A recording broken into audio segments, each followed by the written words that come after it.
Except for now I'm crying. It's the best story ever. I love it, and only because I know Jessica and Mike and knew their spouses as well. So I'm Melinda Bachini. I think we've met several times this week, or today, throughout the last 2 days.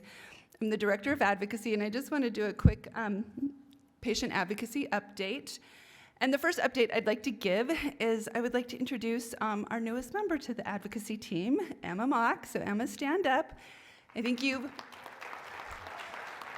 a lot of you have probably already interacted with her, but she's been a godsend to me and helping me communicate with you all, because it's hard to do emails and phone calls all day long. So it's been nice to have the added help with Emma. I'm assuming I can use this. So, as I said, I've been blessed that I was able to start volunteering for the Cholangiocarcinoma Foundation over 10 years ago as a patient advocate.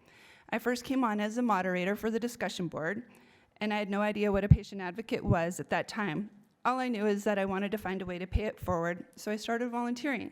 And as Stacy said earlier, that's all it takes. You know, there's really not a qualification. It's just a need to want to volunteer and to help others. It's now my full-time job to be a patient caregiver advocate, and as the Director of Advocacy, Emma and I have the privilege to help others every day by empowering patients with the knowledge and guidance necessary to self-advocate. We respond to the patient caregiver emails and answer phone calls from all around the world every day.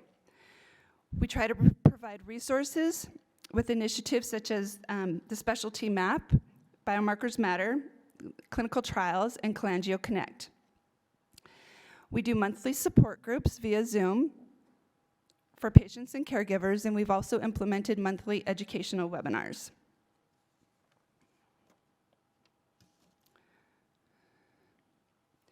Last August, we launched a newly diagnosed program, and because we knew there was a need to reach out to patients and caregivers immediately after their diagnosis, we knew that patients and caregivers needed guidance through this, and they needed the resources that we had available for them.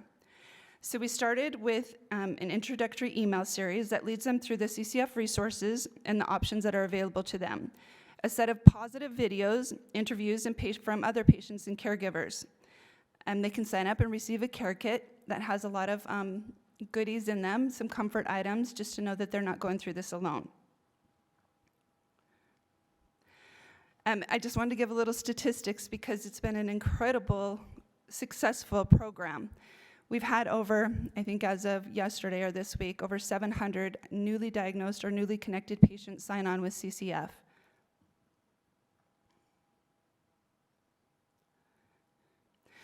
Most of them are intrahepatic, but as you see, we have some education to do because a lot of them are unsure of the type of cancer that they have, specific to cholangiocarcinoma. And the majority of them, like I said, were newly connected and didn't know anything about the foundation before. And the majority of them were diagnosed in 2021, and as you can see, we've already got a head start in 2022. Most of them found us by Google searches or Facebook, friends, and physicians. Our newly diagnosed page views on the website have increased dramatically since we implemented this program. We took out Facebook ads and Google ads, and I think that was a huge part of this program being successful, because as most patients do when they're newly diagnosed, we go Google cholangiocarcinoma, a word that we've never heard before, and unfortunately find some grim statistics, but we wanted them to be able to find us instead so that we could give them the support and guidance that they needed to navigate this diagnosis. We also knew the need before we started, but that need was proven when the patients who signed up for the newly diagnosed program fill out a survey on their first email. When we asked if their physicians or their medical team encouraged them to get a second opinion from a CCA specialist, 42% said no. Whoops, how do I go back?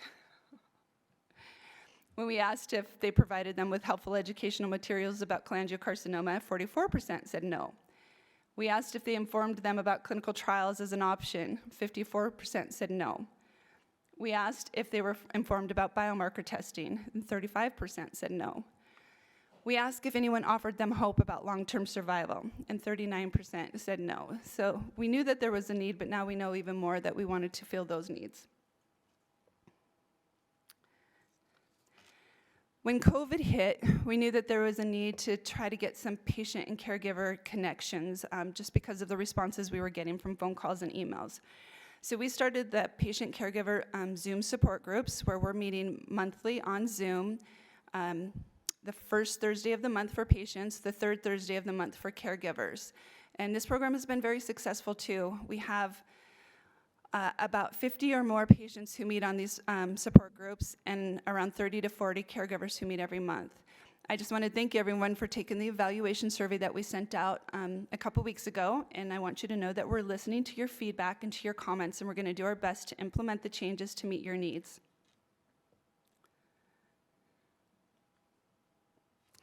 We also started implementing webinars during COVID, educational webinars, where we can have information about the clinical trials that are being run, where patients and caregivers can view the webinars, ask questions as the webinars are live, and get some answers and feedback about the clinical trials that are being participated. Just this January, we did 2, and one of the clinical trial webinars was viewed 574 times.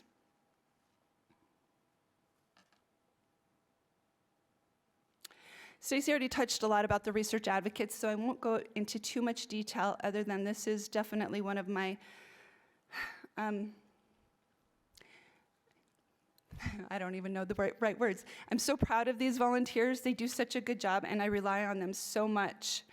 Some of their key impacts are they attend conferences and webinars, and then they report the research back to the CCA community. They do educational programs through ASCO, AACR, FDA, and many others. They do grant reviews on the Department of Defense program. They serve as patient representatives for FDA. We review materials and give patient perspective and feedback for industry and academia. They participate in patient advisory groups and focus groups and give the patient experience to those who are doing research in this disease.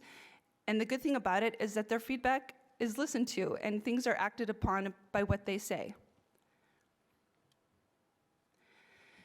I have the privilege and opportunity to represent the cholangiocarcinoma patient voice on many national panels, and I feel so strongly about bringing the needs, the struggles, and the triumphs to these panels. The many faces of all the patients I have met in the last 12 years are always on my mind when representing and speaking on behalf of all of you during these panels. So nutrition has always been one of the most asked about questions from patients and caregivers. And I think it's because as patients, we feel that that's the one thing we have some control over during this diagnosis. So we're excited to announce that we have the first nutrition resource for cholangiocarcinoma. We'll have a link where you can go and pre-order the resource and have a printed one sent to you, or you can have a digital one downloaded. So the website link, I think, is on the bottom of the slide. But we want to get you guys to go ahead and pre-order so we know how many we should get going. And we're super excited about this opportunity because it's been long overdue and you guys have been asking for it for a long time. Yeah.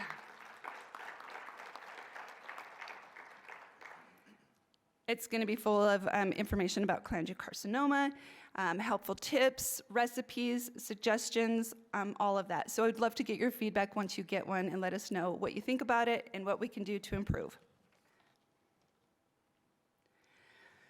So I just want to highlight CCF's relationship with our trusted partner, Citizen, and I'm not going to say too much because Connor will be coming up shortly. Citizen aligns with our core values, is a trusted partner, and does quality work, complements our strengths, and has shared passion to help cholangiocarcinoma patients.